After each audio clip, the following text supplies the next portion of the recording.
Hello বন্ধুরা, দেখো আমি কিন্তু আজকে তোমাদের আমার রান্নাঘরের সমস্ত এই মানে জারগুলোর কালেকশানগুলো দেখাচ্ছি। বলছি সংসার জীবনে ঢোকার পর পরপরই না আমার খুব কাঁচের জারের প্রতি একটা নেশা ছিল, যার ফলে এগুলো কিন্তু আমার কেনা জার নয়, শুধুমাত্র এই জারটা আর এই জারটা কেনা। দেখো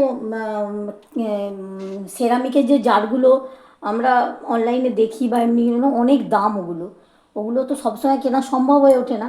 কিন্তু এই কাঁচের জার ভীষণ হেলদি। হ্যাঁ, আমি রান্নাঘর থেকে প্লাস্টিকগুলো সরাতে চাইছি। আর অনেক দিন থেকে, এটা শুধু 1 মাস 2 মাসের নয়, প্রায় কয়েক বছরের কালেকশান আমার।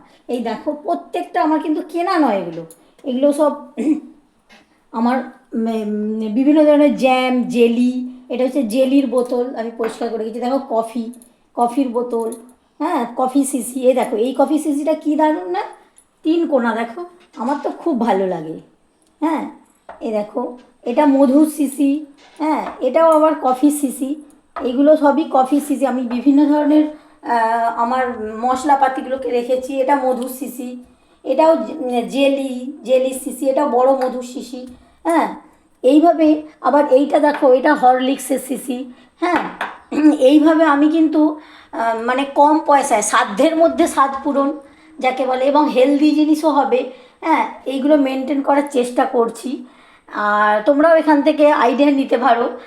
আর পরে সম্ভব হলে আমি আবার সেরামিকের জারও কিছু কিনবো। কিন্তু এর মাধ্যমে আমি আমার প্লাস্টিক থেকে রান্নাঘরকে প্লাস্টিক মুক্ত আমি করতে চাইছি, যেটা সেটা আমি অনেকটাই করতে পেরেছি। ঠিক আছে, শুধু তাই নয়, আরেকটা জিনিসও তোমাদের দেখাবো। গাট। এই দেখো, এগুলো কিন্তু আমাদের সসের বোতল। আমি সসের বোতলে জল রেখেছি, দেখেছো? সসের বোতলে জল রেখেছি।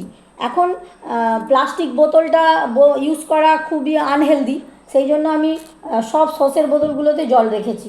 দেখেছো, বোতলে জল রাখলে সুবিধাও আছে, আবার খাওয়াও মানে হেলদিও হবে।